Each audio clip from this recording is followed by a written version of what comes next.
If you want to see Eric and I risking our lives in downtown Robbinsdale at a terrible intersection, youtube.com/Wedge Live. We're going straight across? Yeah, we're gonna go straight across and then make a left at the light on Broadway up there. Okay.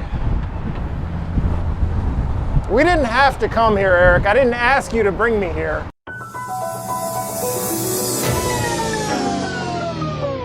We're rolling. We're rolling. Calling all cat people. This is a real thing. Real thing.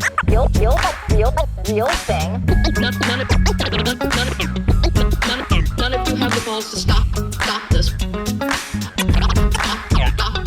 this. I've got plenty of time. I have nothing else going on today. We're in the Wedge neighborhood right now.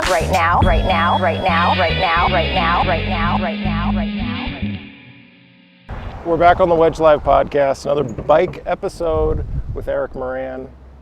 We're in North Minneapolis. I biked 40 minutes to get here, Eric.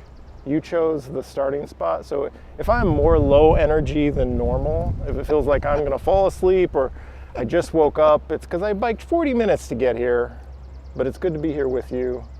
I have a question though around that. Why didn't you take the D line? I figure I'm on my bike, I should ride my bike. That's I've fair. never actually put my bike on one of the racks on a bus.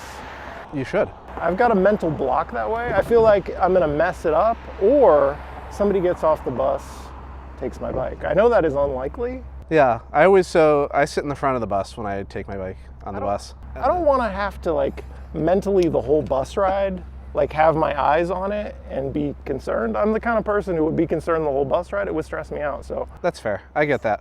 It's in the 60s, I think. It's a nice day. Yeah, it's almost 70. Why not bike 40 minutes? Although Eric told me I took the wrong route to get here. I took 2nd Street, which is through an industrial area. Yes. It's a little dicey, but uneventful. Yeah, You ready to mount up? I am. Okay. We're outside Weber Park.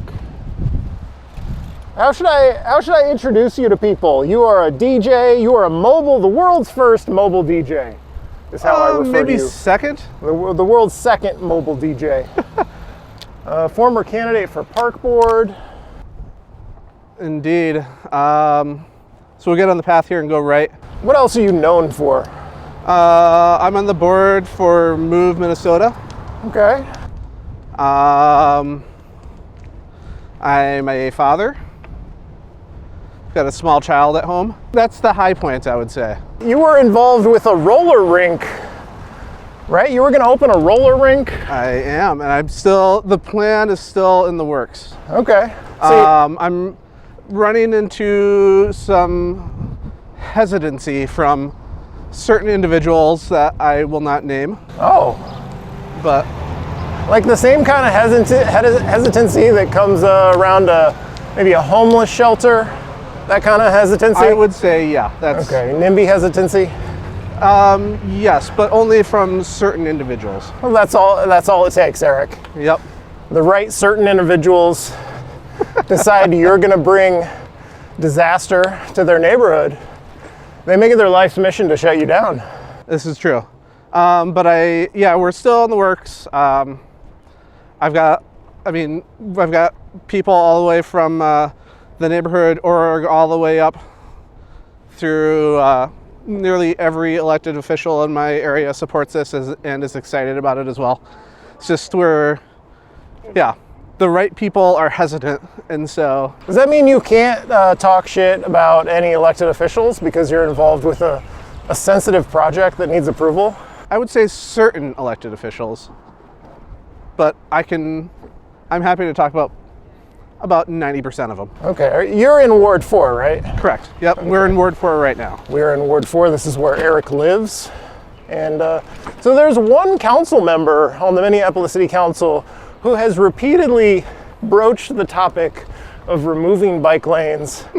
And it's your council member, LaTrisha Vetaw, and has the weird distinction of being a former board chair of the Minneapolis Bicycle Coalition. It's weird that the only council member in Minneapolis who will say this publicly is the former board chair of the Bicycle Coalition, but she's your council member.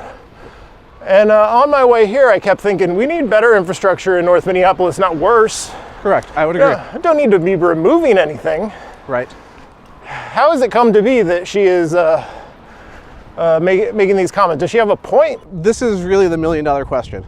I am not entirely sure what her angle is, but she claims that the citizens in North are telling her that they don't want bike lanes and they want them removed. I would say that's not the case from what I see in like the neighborhood and Facebook groups, but I'm not entirely sure where this is all coming from, and it adding to that layer of confusion, especially with her being with her history with the Bicycle Coalition, with our streets. I mean, those people exist in every ward, in every neighborhood, the complainers, absolutely. Yeah. The people who are against change, and it's a matter of who you listen to, who has your ear. Any council member could say, this is what I'm hearing. I'm sure they're all hearing these complaints. For sure. But they've also got constituents who are like, these are great. My safety while getting from place to place depends on these. Please more. Right. Yep. And I mean, what's funny is I see the complaints too from former elected officials about bike lanes. Right, yeah. Especially in the neighborhood groups, like former House members and things like that. That will remain unnamed, but I'm sure people can piece together who it is. I can't piece together who it is. You have to tell me. You have to be explicit, Eric. Who is it? Do you remember who Fooley's predecessor was? I don't know. Joe Mullery? The name seems vaguely familiar. Thank you for telling me who it is. This is why you're a farmer. Yes. You've got a 90s era vision of transportation. Right. All right. So we can just continue through this construction here. Through the barricades? Yep. Or across the Yeah, just path? follow the runner over there. Okay.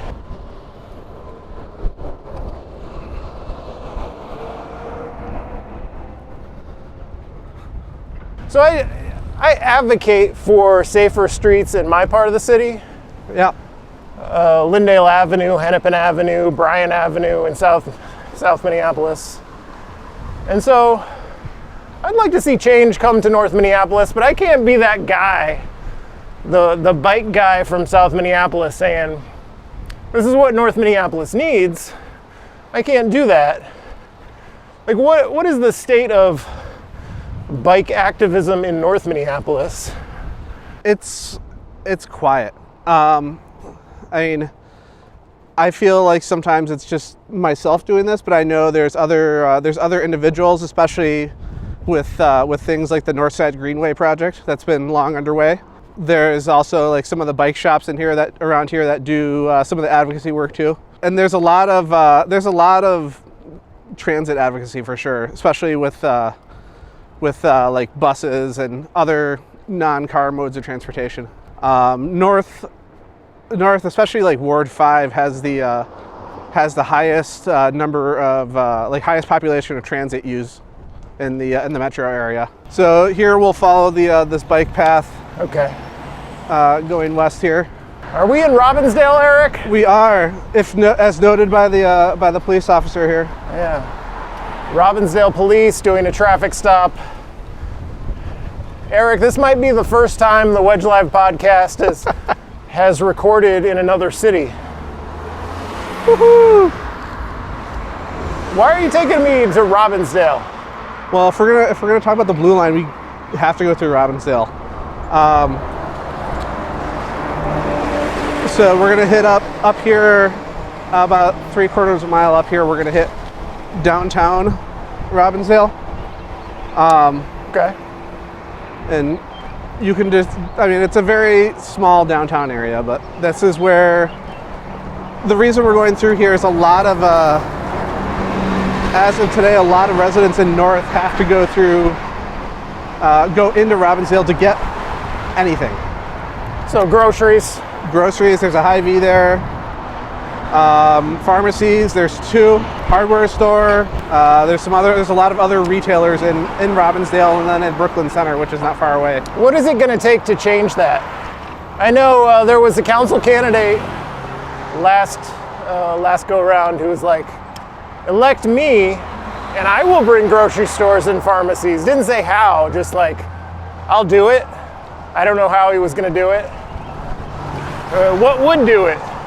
I mean, having somebody who can advocate for economic development in North would be huge. So part of the Blue Line extension will help that too. there's funds in there specifically for community prosperity. And for like, especially for that and anti-displacement. Feels like maybe, you know, we have affordable housing funds that encourage affordable housing development. I don't know that there's anything like that for, let's put a grocery store here. Build a grocery store here, we give you this amount of dollars. Yeah, there really isn't. And that's why, so there is one grocery store in Ward 4. It's a small to mid-size. I mean, it's about, I would say, like Aldi size. And it's run by a nonprofit. So it's run by by Pillsbury United. You're right though, like there isn't a, let's build a grocery store, let's build a pharmacy, let's build these are the things that people need to exist in their neighborhood without transportation. Sounds like communism. Quite possibly. One of the things I noticed when I moved here, there are municipal liquor stores. Yeah. Especially in the burbs. Robbinsdale has municipal liquor stores. Seems perverse in an area with a food desert that there are cities with municipal grocery stores here in Minnesota. Okay, what's the mobile DJing about? I've been on a DJ Dev, which is your stage name. Yeah, it is. Mobile DJ party, bike ride. Those are fun. I posted video of that. You're on a trailer, you're sitting. Yep. You've got a turntable in front of you, you've got lights. Yeah. Enormous sound coming from the trailer. Early in the pandemic, over in the United Kingdom, there was a DJ who had who has a front trike, and so he mounted his turntables, his like same style turntables that I've got. He mounted them on the trike, and he just bikes around and does like these almost like critical mass type rides. And so I shared that with Patrick and Mario, who run the Joyful Riders Club, and I said, hey, how cool would it be if we could do something like that? And so we reached out to Luke from Perennial Cycle, and Luke was super excited about this, and so we figured out what we would need to do it, and we started getting the equipment, and now we do these rides multiple times a year. They're a lot of fun. People love them. And I feel like that's great activism, and you don't even have to, it doesn't even feel political. Right. Just get people out riding, having a good time outdoors, riding their bikes. Yep. The visibility, maybe making people think about how nice it is to be riding and feel safe riding. Exactly. With a group, and how maybe connecting it to politics eventually and asking their city council member, hey, don't remove these bike lanes. Right. All right, so that was the world's shortest bike lane we were on. So we're gonna go up here, and then at the second light, we'll make a left. It's getting very precarious, Eric. It is. Here in downtown Robbinsdale. I don't like the looks of this intersection. Oh, this is terrible. But this Botno Boulevard is where the blue line is gonna come through here. If you want to see Eric and I risking our lives in downtown Robbinsdale at a terrible intersection, youtube.com/Wedge Live. We're going straight across? Yeah, we're gonna go straight across and then make a left at the light on Broadway up there. Okay. We didn't have to come here, Eric. I didn't ask you to bring me here. I know, I brought you to the dangerous side of town. Historic Robbinsdale. Now, is that sign for real? Is there a historic Robbinsdale? They act like there is. So you can see up here, we've got this nice light rail alternatives sign. So we'll make a left here.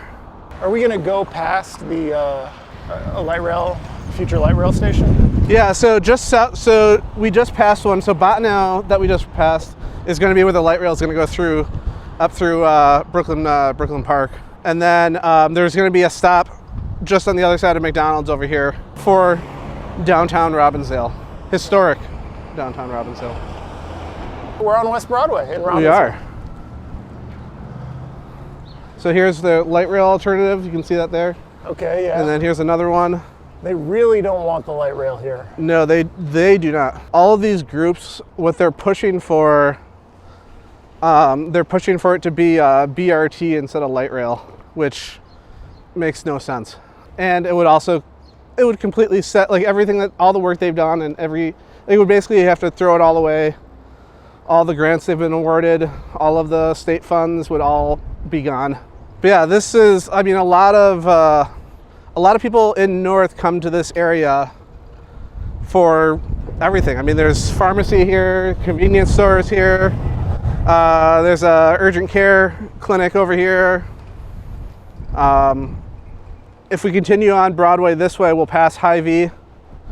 So lots of, I mean, this is, the reality is you have to leave North to go get your basic necessities. So over here, there's that sign in the corner that says, "It's Dave." It is Dave for Ward 2.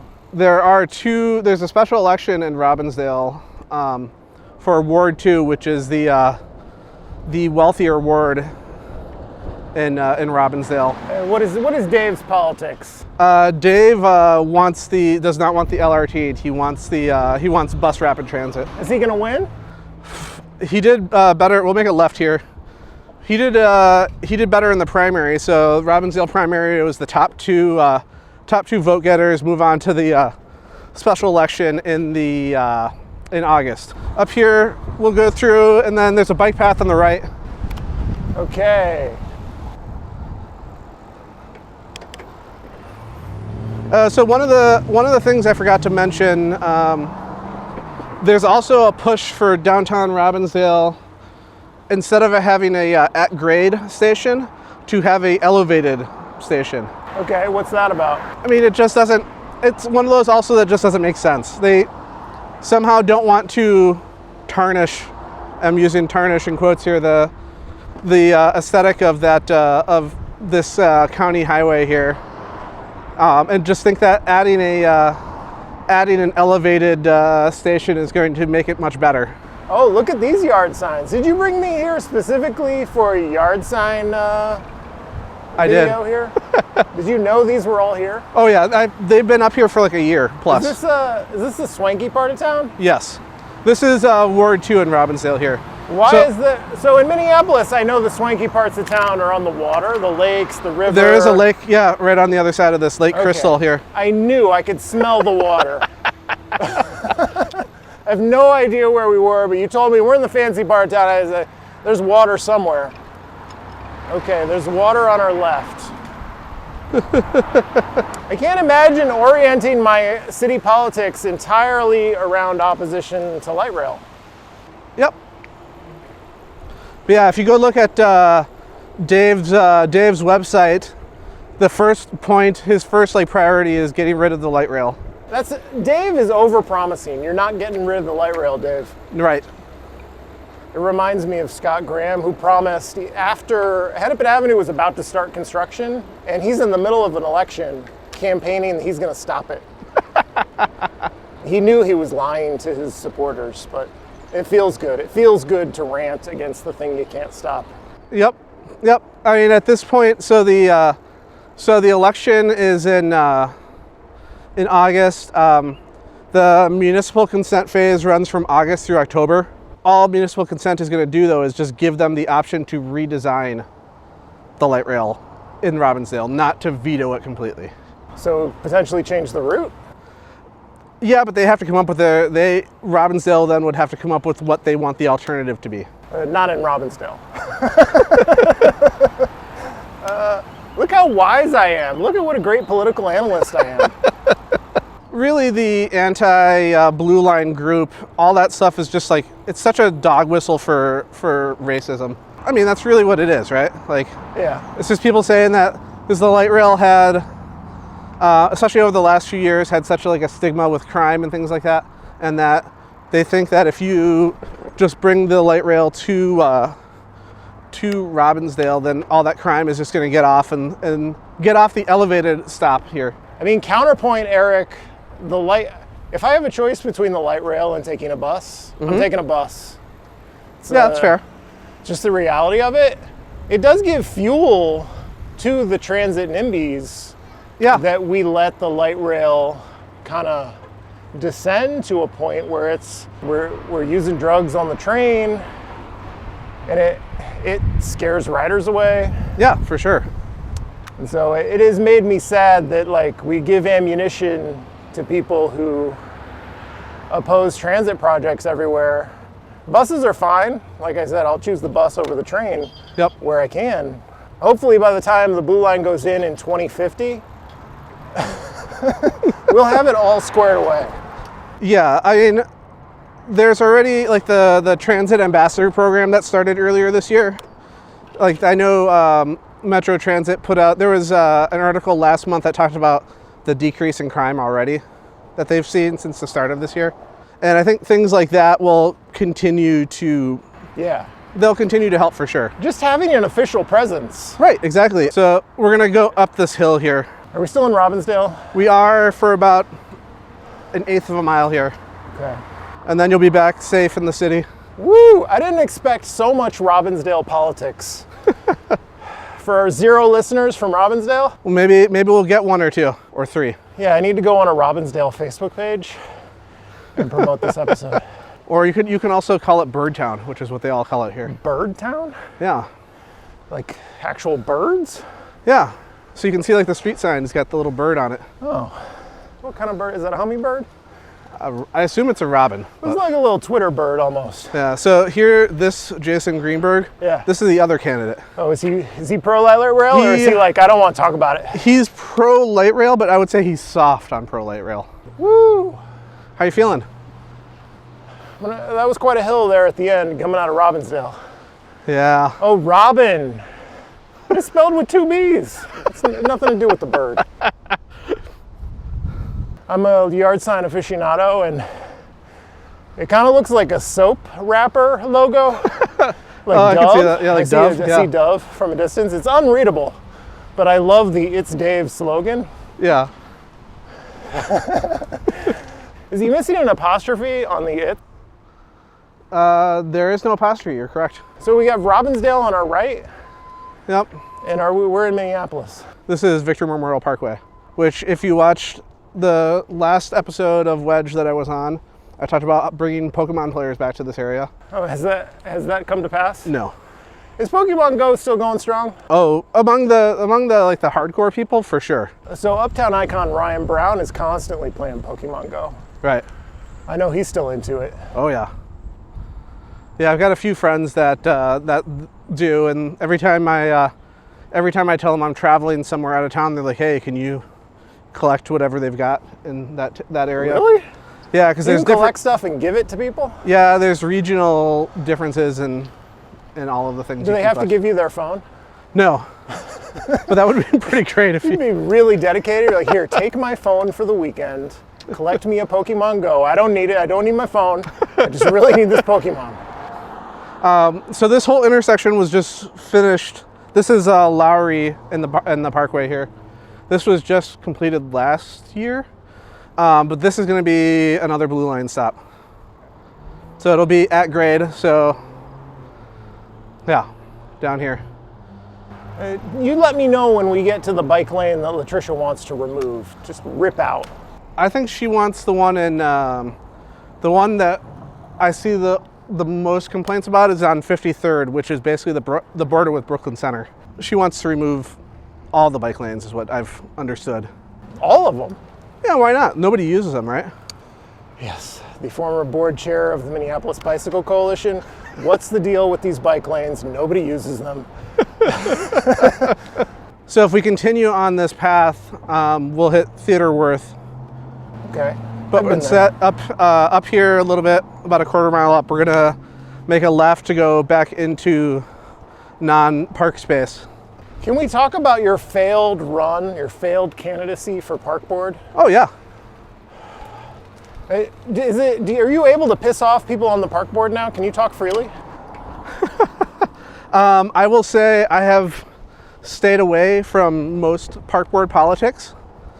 But I do pay attention to what's happening, and I am in contact with, I would say regular contact with about half of the board. Okay, one of the great shames for Minneapolis in recent years is electing Becca Thompson over you to the Minneapolis Park Board. I will say I have no comment on Becca, but I do have, I do still hear from a lot of people that said that they wish they would have supported me better. She makes Carol Becker look normal, and that's a lot coming from me. I can speak freely. Yes, you can. But yeah, and we'll continue up here on the left. Bumpy, bumpy. This way. Oh. Left. Okay, yeah, you did say left. You got it? Maybe. I just followed the stripes. I can't remember if this is actually, it's either Robbinsdale or Golden Valley now. Okay. This is like Wedge Live without borders. We're going international here. I've never spent so much time outside Minneapolis. Do you feel safe? I feel sketchy. All right, so up here at this arch, we'll make a left.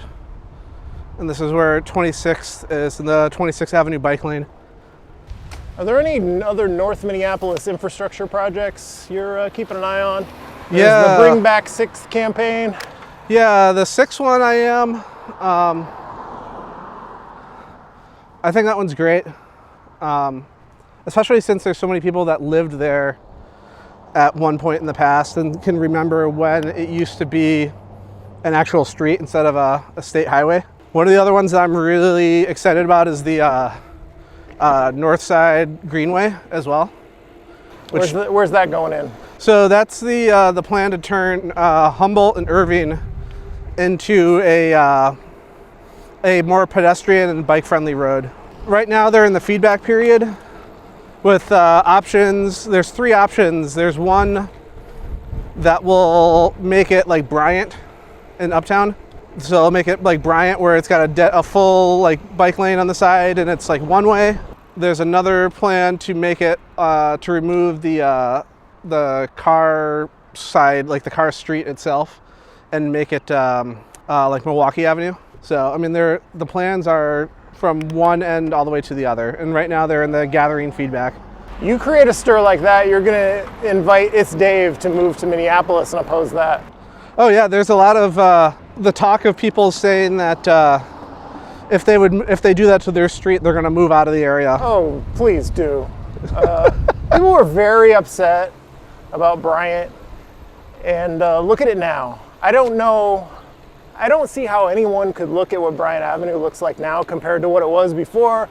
Stretches with no boulevards. Yep. Like super wide, unnecessarily wide. Now we're gonna have plantings and grass. Yep. And place all for the traffic calming too. Yeah, slower traffic.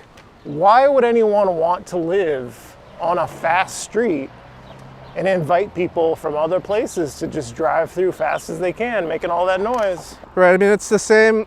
It's the same people that complain.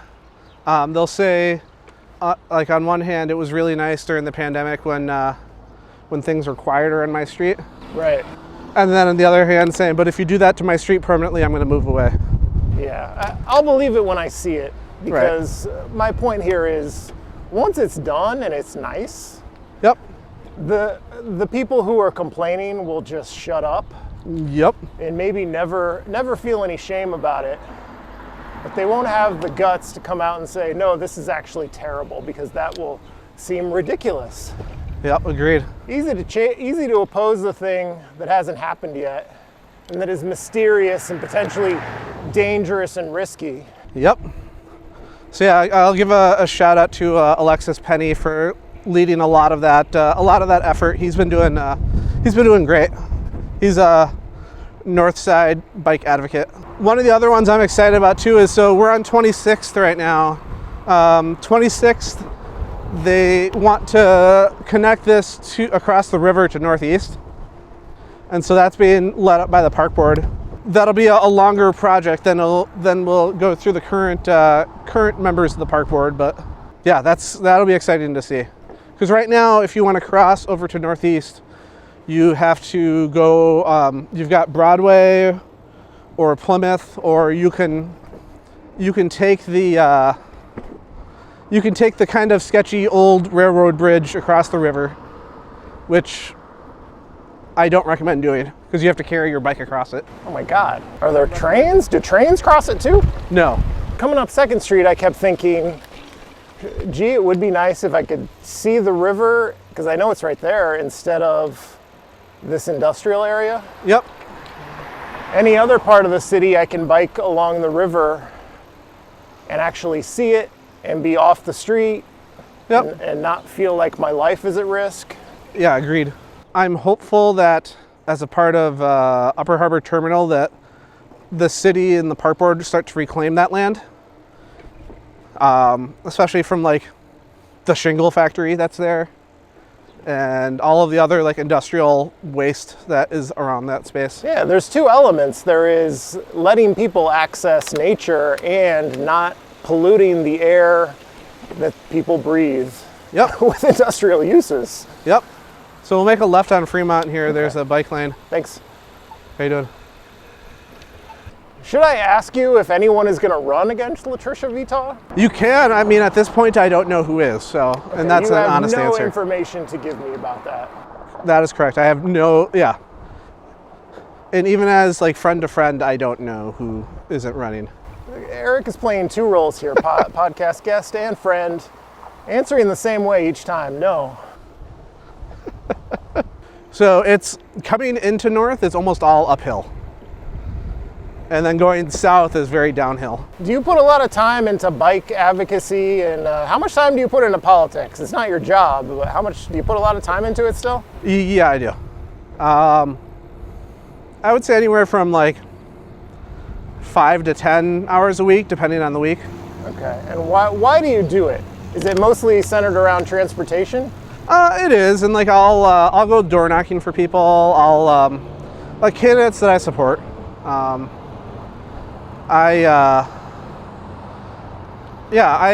think it's one of those things that like people don't they don't know who their electeds are, but when you make their life a lot easier, like you want them to have an easy life without them knowing who it is. At least that's how I want them to know who it is. You better damn know who is responsible for this street, this 4-to-3 conversion. You better know. Should they have renamed Lyndale John Edwards? Oh, I'm not talking about me. I'm just like, I want people to know why things got better so that they can like double down and vote for the people who made it happen. Yeah, that's fair.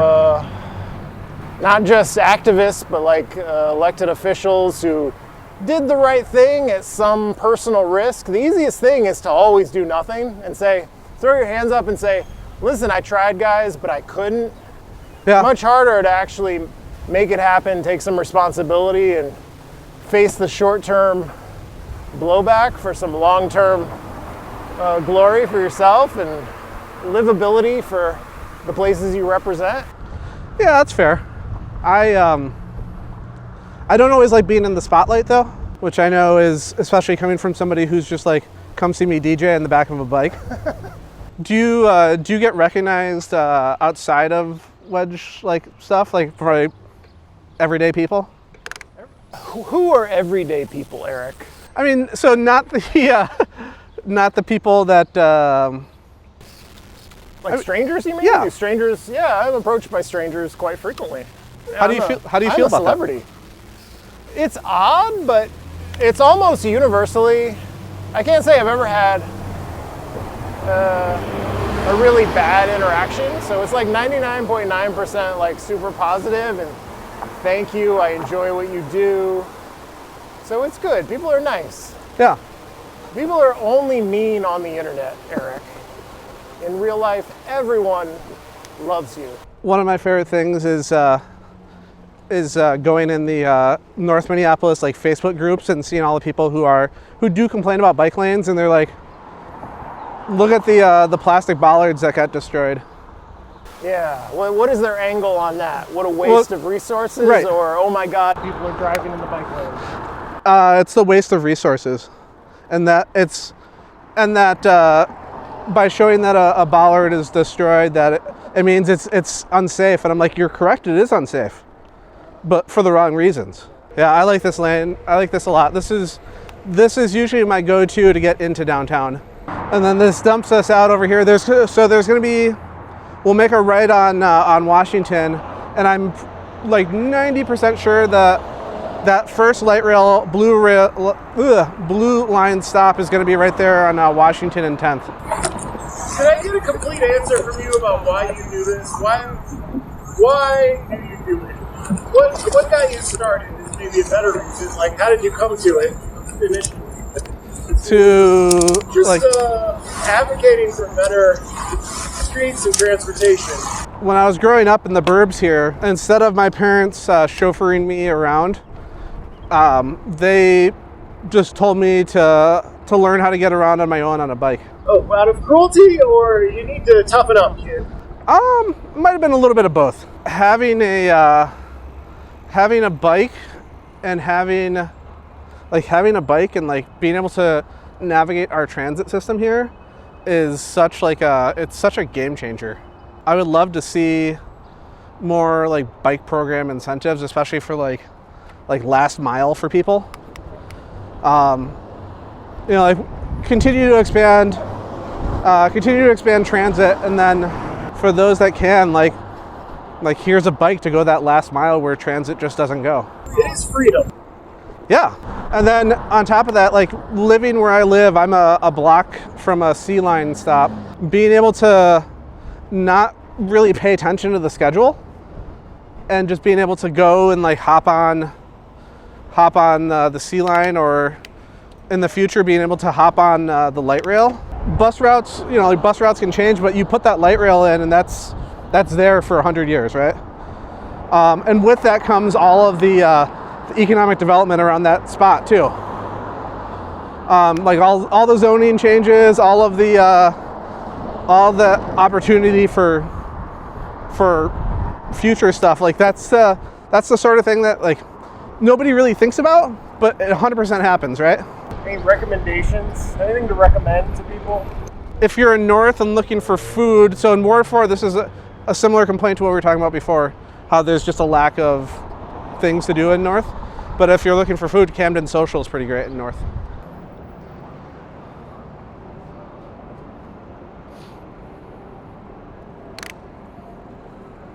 Okay, Eric Moran. Here we are in front of the Mary Tyler Moore statue on Nicollet Mall in downtown Minneapolis. Eric Moran, thank you for a lovely bike ride. Yeah. You took me to places I've never been before. Including very dangerous suburbs. Thank you for doing it with me, and thank you for everything you do. It's been the Wedge Live podcast. I'm your host, John Edwards. Thank you for watching and listening. YouTube.com/Wedge Live. You don't want to miss the video portion of these episodes. This is a real thing. Real thing. None of you have the balls to stop this. Stop this. I've got plenty of time. I have nothing else going on today. We're in the Wedge neighborhood right now.